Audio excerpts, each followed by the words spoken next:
Bonjour à tous. Oh là là, il pleut depuis la nuit. Hein?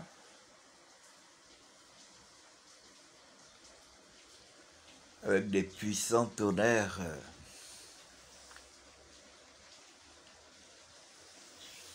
Oh, une pensée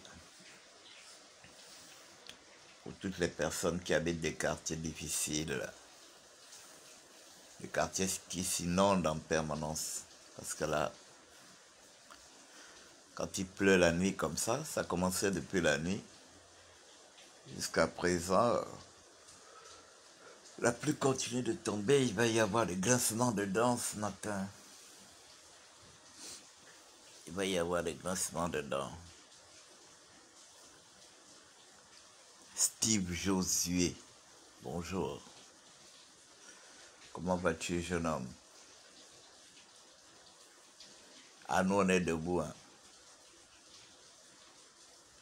Bon, quand je parle debout, ça dit qu'on est éveillé, quoi, même si je suis encore allongé.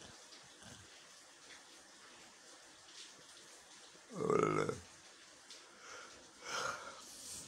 Un pays où il pleut 10 mois sur 12, le Gabon. Un très bon pays. Je vous jure que quand vous allez parcourir le Gabon village par village, vous serez émerveillé de voir ce que la nature a doté de ce pays, de voir ce que Dieu a fait de ce pays. C'est super. Quand je pense que rien qu'avec le tourisme seulement, le tourisme, le Gabon,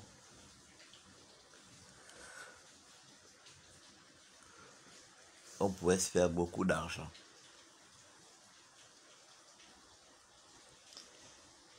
On pourrait se faire beaucoup d'argent rien qu'avec le tourisme.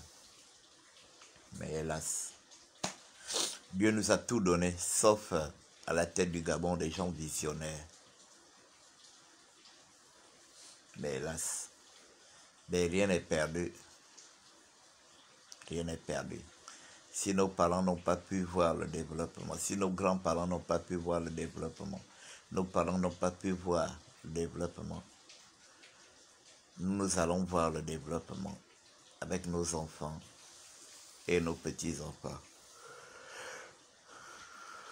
Rien n'est perdu.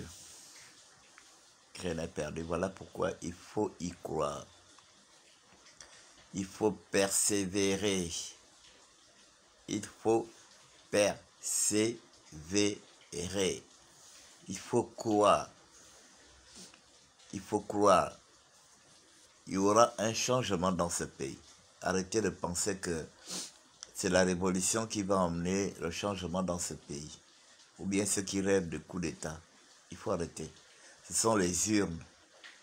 Il faut que les urnes parlent. Vous avez compris? Voilà. Il faut que les urnes parlent. Germain, comment tu vas? Germain, bonjour. Il faut que les urnes parlent. Donnons à ces gens-là un coup de massue. C'est-à-dire que quand le gars va recevoir ce coup de massue-là, il ne pourra plus se relever. Mais si nous faisons des élections où vous savez que le collège électoral, c'est 800 000 électeurs, et puis 600 000 personnes restent à la maison, et 200 000 votes, ça c'est pas un vote. Si les 800 000 personnes se lèvent, on part voter. Ceux qui comprendront vraiment que là, les gens ont décidé d'en finir avec nous. Mais si 500 000 personnes restent à la maison, ils vont dire, oh, ils aiment toujours le PDG, ils aiment toujours Ali. C'est ça. Mais si 600 000, si les 800 000 personnes se lèvent, et dans les 800 000 personnes, 500 000 personnes disent que toi là c'est terminé, on te fait tomber aujourd'hui. Vous allez voir qu'ils n'auront pas le choix que de venir lire les vrais résultats. Ils viennent lire les faux résultats parce qu'on est là, on fait des jeux de cuir avec eux. Donnez-leur un coup de massue. Donnons-leur un coup de massue. Comme ça, les gars comprendront que là, comprendront que là, c'est compliqué. Ils vont faire des mathématiques, faire rien. Ils comprendront que sur 800 000 électeurs, les 800 000 électeurs ont voté, ou bien les 700 000 électeurs ont voté. Le candidat du PDG, 50 000 voix. Le candidat de l'opposition, 600 000 voix. Le gars va regarder les cartes, ils vont dire non, là c'est fini. Ils vont jeter l'éponge, ils vont négocier leur sortie. Ce sont eux qui viendront négocier avec eux. Mais si on leur laisse des marges de 10 000 voix, 15 000 voix, mais ça c'est rien pour eux. Ils vont dire qu'ils ne partent pas. Ils vont dire qu'ils ne partent pas, c'est ce qu'ils disent. Mais si on leur donne un sérieux coup de massue, donc arrêtez de penser que c'est la révolution. Personne ne va se lever ici. Les gens là ont déjà étudié les Gabonais. Vous pensez qu'ils sont au pouvoir? Vous pensez que ça fait 54 jours qu'ils sont au pouvoir? Ils ont déjà étudié l'homme gabonais. Ils connaissent le Gabonais. Le Gabonais se lève une seule fois. C'est le jour du vote. Mais lèvons-nous sérieusement. Parce que tant que certains vont aller voter, les autres vont rester à la maison. Pour dire, ah, moi je connais déjà les résultats. Tu connais les résultats. Mais pourquoi tu pleures encore? Voilà, voilà là, il pleut depuis la nuit là. C'est sûr qu'il y a des gens qui sont dans l'eau là. Il y a des gens qui n'ont pas dormi. Hein? Sans compter les gens qui sont dans des endroits difficiles où il y a des éboulements et tout ça là. Quand il pleut comme ça, c'est pas la joie. Hein, mes frères? Le Gabon, c'est un bon pays. Vous parlez du Gabon parce que vous ne connaissez pas le Gabon. Quand vous me voyez parler avec les organes, j'ai pris la mer, j'ai pris la lagune, j'ai pris le Goué. C'est super. J'ai pris les routes, j'ai pris des sentiers. Les Gabonais sont des gens formidables. Formidables. On pouvait se faire de l'argent avec le tourisme. Avec le tourisme seulement. Vous savez que le Gabon aujourd'hui est l'un des pays les plus stables en Afrique. Il n'y a pas des histoires, c'est pas comme au Cameroun, au nord Cameroun, où il y a des histoires de terrorisme, de ceci, de machin. Nous avons un avantage au Gabon. Nous avons un avantage. Nous avons la mer. 800 km de côte. Les Occidentaux adorent la mer. Ils adorent les plages. Vous voyez des gens qui vont en vacances spécialement parce qu'ils doivent aller se bronzer. On aurait pu exploiter ça, mes frères. Et c'est dommage.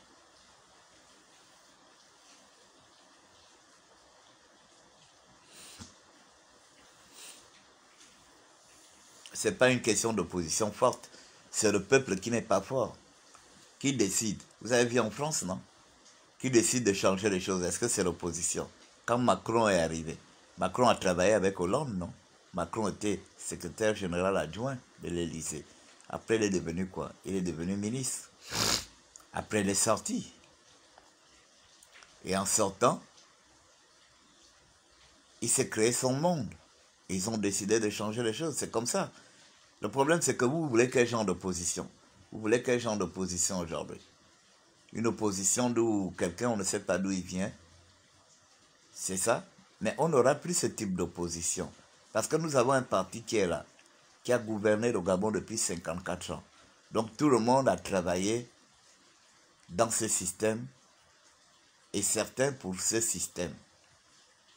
Mais vous n'allez pas, en dehors peut-être, sauf si vous me... Sauf les gens comme les Mangara, qui n'ont jamais travaillé au Gabon. Il a certes fait des études au Gabon, ensuite il est allé continuer aux États-Unis. C'est ce genre de type que vous voulez. Mais Mangara, pour venir faire la politique au Gabon, il sera obligé de s'appuyer sur ceux qui ont travaillé dans le système ou ceux qui ont travaillé avec le système. Il va amener quoi? Il va amener ses militants des États-Unis, d'Europe, qui n'ont jamais mis les pieds en Afrique? Non. C'est nous qui devons être plus forts, le peuple. C'est le peuple qui doit décider. Hein? Que nous, cette année, si nous avons décidé que c'est elle, ils votent. C'est le peuple. C'est pas l'opposition qui doit être forte. C'est le peuple qui doit décider. Voilà pourquoi je dis aux gens que l'élection présidentielle, c'est pas la kermesse, c'est pas un jeu. C'est l'élection présidentielle qui décide de notre vie ou de notre mort. C'est une question de vie et de mort. Quand vous saurez que l'élection présidentielle, c'est une question de vie et de mort. Quand je parle de vie et de mort, ce n'est pas au niveau des avantages. C'est l'élection présidentielle qui change un pays. Vous avez vu Ouattara, il transforme la Côte d'Ivoire. Pourquoi? Mais parce qu'il est président de la République. Quand il était opposant, là, est-ce qu'il transformait la Côte d'Ivoire? Non. Macky Sall, quand il était opposant, est-ce qu'il transformait le Sénégal? Non. Mais c'est quand tu es le président de la République que tu as tous tes pouvoirs et tu as tout sous tes pieds, que tu as la possibilité de changer. Tu changes ton pays. C'est de ça qu'il s'agit. Mais si on veut vous faire croire que tu n'es pas le président de la République qui peut changer un pays, c'est un ministre, c'est un député. Je vois les gens qui s'en prennent. Moi, par exemple, moi, je ne m'en prends pas à mes parents ministres de Logo et Vindo, mes frères. Je sais qu'ils ne peuvent rien. Ce n'est pas eux qui peuvent construire la route Libre-Makokou au vent. Moi, j'ai pitié d'eux. Eux, ils sont là juste assis. Ils bouffent leur argent, comme tous les autres. C'est le président de la République qui est élu au suffrage universel. C'est lui qui sort son projet de société. Et c'est sur la base de ce projet de société qu'on développe un pays. Vous avez compris? Jean-Ping serait au bord de mer. Il aurait déroulé son projet de société à l'abri de la peur, à l'abri du besoin. Oh, il y a des gens qui sont là, ils ne savent même pas pourquoi ils sont là. Ils font des choses qui n'étaient pas dans leur programme. Hein? Les seuls trucs qu'ils font, ce sont les arrestations. En dehors des arrestations, rien d'autre. Mais c'est pas possible. Voilà pourquoi il ne faut pas jouer avec l'élection présidentielle. Les gens qui pensent que l'élection présidentielle, c'est le moment pour nous où je dois me mettre plein les poches. Il me faut avoir 2 millions, 3 millions, 4 millions, 5 millions, 6 millions. Il me faut avoir une voiture. Il me faut avoir... Non, mes frères. Tu peux avoir tout ça après. Parce que c'est l'élection présidentielle qui a saigné toute la situation du Gabon. Regardez les business. Les Gabonais aujourd'hui sont assis par terre. Les Gabonais sont assis par terre. Je ne sais pas si les entrepreneurs gabonais existent encore. À l'époque de Marc Bongo, on voyait quand même quelques Gabonais faire des affaires à gauche, à droite, glaner quelques petits marchés à gauche, à droite. Mais aujourd'hui, rien. Rien, tout le monde a mis son entreprise dans le sac. Les gens ont fermé. On donne des marchés en fonction des relations, des accointances et autres. Un pays ne peut pas se développer. Est-ce que vous savez que l'homme le plus riche de la Côte d'Ivoire, il n'est pas du parti d'Alassane Ouattara? Jean-Louis Billion. C'est un gars du parti de Bédier. Vous avez compris? C'est un gars du parti de Bédier. Hein? C'est le gars le plus riche de la Côte d'Ivoire. Mais est-ce qu'il a un danger pour la Côte d'Ivoire? Mais si c'était au Gabon ici, on devrait déjà chercher à le casser. Non, il faut casser ses affaires. Comme il est dans l'opposition avec Jean-Ping ou bien machin, allez, il faut casser ses affaires. Ce gars-là est l'un des gars les plus riches de la Côte d'Ivoire. C'est le plus riche de la Côte d'Ivoire. Et pourtant, il n'est pas dans le parti d'Alassane Ouattara. Il n'est pas dans le parti d'Alassane. Il est dans le parti de Bédier. Et je crois qu'il est même pressenti être le prochain candidat du PDCI aux élections présidentielles. Un multimilliardaire. Vous avez entendu que non, on lui a cassé les marchés parce qu'il fait la politique, parce qu'il est non. Mais ça, c'est au Cameroun. Au Cameroun, ils ont des milliardaires qui ne font pas la politique ou bien qui font la politique. Mais ici, on pourchasse. dès que tu es opposant, tu fais tes affaires, bien on te crée des problèmes. Parce que vous pensez qu'on va évoluer comme ça? Parce que quelqu'un n'est pas en accord avec vous. S'il est homme d'affaires, est-ce que vous êtes sûr que Bolloré s'entendait bien avec Chirac, il s'entendait bien avec Hollande, il s'entendait bien avec Sarkozy, il s'entend bien avec Macron et tous les autres? Mais lui, il est là pour faire ses affaires, pour développer ses business à travers le monde. Les gens lui doivent respect. C'est comme Mark Zuckerberg, qui est aujourd'hui la deuxième ou troisième personnalité la plus riche des États-Unis. Est-ce qu'il doit se soumettre au président américain? Parce que, est-ce qu'il doit impérativement être membre du parti des démocrates ou bien des républicains? Non, il fait ses business, il fait son commerce. Il continue. Mais en Afrique, c'est pas ça. Vous êtes en train de tuer le Gabon. Qui doit développer le Gabon? C'est nous qui devons développer le Gabon, nous les Gabonais. Moi, où j'y vais, je suis milliardaire, je dis bon, je dois développer, je commence par développer d'abord chez moi. Je développe le Guévino et je développe également le Gabon. Imaginons s'il y avait des sérieux milliardaires dans toutes les provinces. On exige à ces milliardaires-là de développer. Il faut investir dans vos provinces.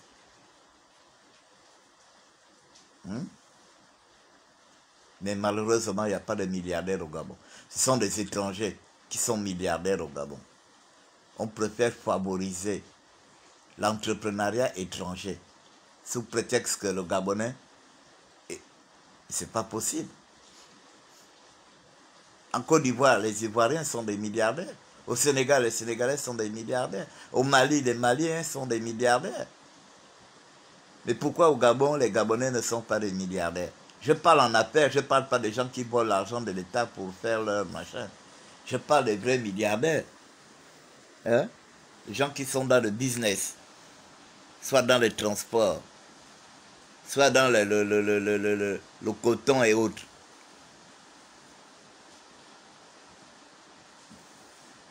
Tout ça là, on ne peut pas favoriser ça. Et vous vous plaignez. Le Gabonais ne peut pas dépendre de tout. Regardez un peu, regardez comment on est là. Le Gabon n'a plus jamais eu une compagnie aérienne depuis combien d'années? Vous trouvez que c'est normal? Un pays pétrolier? Le Gabon est parmi les 5 pays les plus puissants en matière de pétrole en Afrique. Le Gabon est peut-être, je sais pas, le premier producteur de manganèse en Afrique. Mais regardez, on est là, on n'a pas de compagnie aérienne. On n'a pas de compagnie aérienne. Et vous trouvez ça de logique? Depuis plus de 10 ans, le Gabon n'a pas de compagnie aérienne. Mais c'est dangereux, mes frères. Pendant que les autres ont des compagnies aériennes, même la petite Guinée équatoriale, elle a la compagnie aérienne CEIBA. Elle va en Espagne, elle va aux États-Unis, elle va en France. Et nous, on est là, le vieux Gabon. Le premier producteur de manganèse en Afrique. Parfois, tu te poses, tu te dis, ah, est-ce que c'est même vrai ça? Est-ce que ça c'est même vrai, que le Gabon est vraiment le premier producteur de manganèse? Je venais de regarder un document là sur Gabon Media Times qui a publié que Comilog va si c'est accroître les chiffres de quoi de production. Mes frères, tous ces chiffres-là, où sont les retombées de ça? Où sont les retombées? Comment un pays comme le Gabon peut manquer des avions? Pourquoi avoir construit les aéroports? Ce sont maintenant les moutons qui dorment là-bas à l'aéroport. Est-ce que soulever ce genre de problème, est-ce que c'est être contre son pays? Soulever ce genre de questions, est-ce que c'est être contre son pays? Est-ce que c'est haïr son pays? Les autres à côté ont des compagnies aériennes. Pourquoi nous, on n'en a pas? Donc ce genre de questionnement, c'est haïr son pays. Mais le Gabon n'est pas quand même un pays. On est quand même l'un des pays les plus riches en Afrique. Nous avons une grâce, nous avons une faible démographie, avec des tas de richesses. Des tas de richesses à travers le Gabon. Mais vous trouvez normal qu'un pays comme le Gabon n'ait aucune compagnie aérienne? Les gens sont obligés d'emprunter les véhicules pour aller à l'intérieur du pays avec tous les risques que cela comporte. Est-ce qu'on ne peut pas soulever ce genre de problématiques? Où va l'argent du Gabon? Est-ce qu'on n'a pas le droit de se poser les questions? Où va l'argent du Gabon? Nous sommes premiers producteurs de manganèse en Afrique. Nous sommes parmi les 5 pays les plus grands producteurs de pétrole en Afrique. Où va l'argent du pétrole? Où va l'argent du manganèse? Où va l'argent de l'or? Des lingots d'or sortent du Gabon. Ma province, la province de Guévindo, est riche en or. On sort l'or tous les jours que Dieu fait. Où sont les bénéfices de ça? Donc on n'est pas en droit de se poser ce type de questions. Et au final, ou au finish, de réagir. Est-ce que réagir n'a pas le droit de réagir? Est-ce que réagir n'a pas le droit d'exister?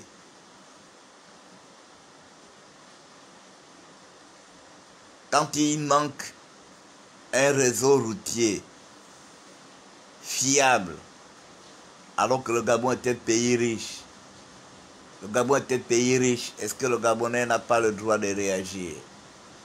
Tout en allant adhérer à réagir. Quand nos enfants sont là, ils ne connaissent même pas de quelle ethnie est son papa. Il ne sait pas parler la langue.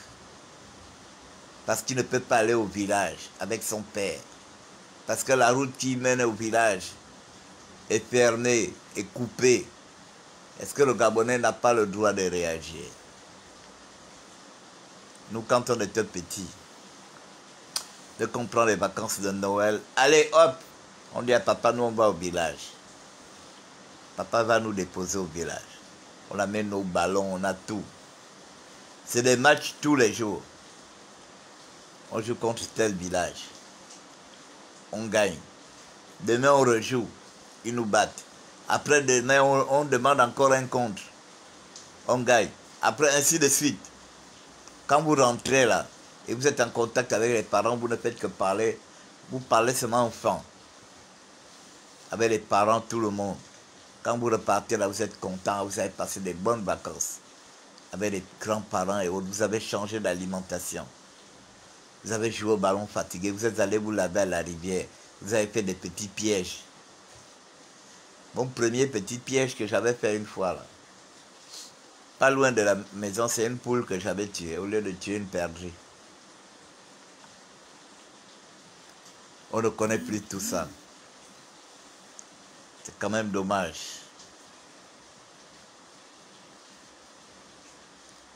C'est dommage. Voilà pourquoi il est question de réagir.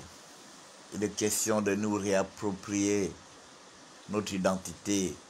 Nous devons être fiers de ce que nous sommes. Que tu sois Fon, que tu sois Pounou, que tu sois Nzeli, que tu sois Massango, Michongo, Babarama.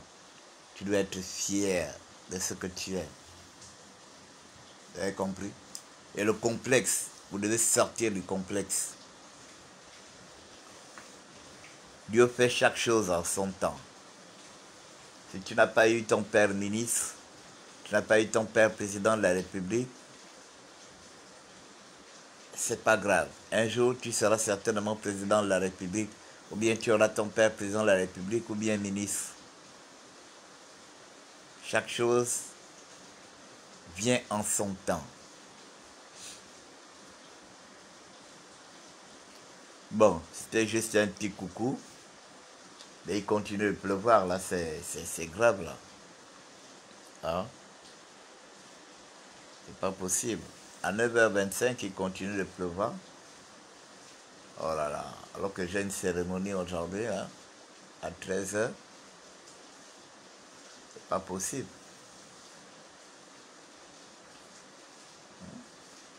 Que cette pluie s'arrête à 10h et puis le soleil, il va pas pleuvoir toute la journée, c'est pas bon là.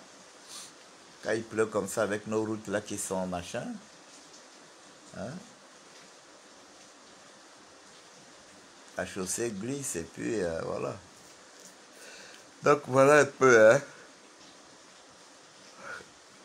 Voilà un peu ce que j'avais à vous dire ce matin. Bonjour.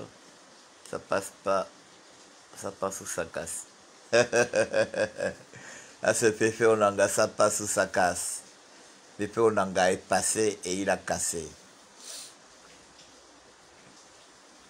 Il est passé et il est cassé.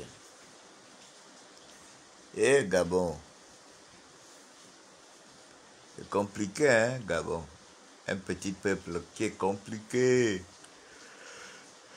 Gabon is very complicated.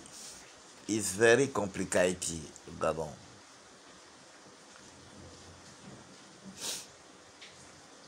Bon, écoutez, je vous remercie de m'avoir suivi. À très bientôt.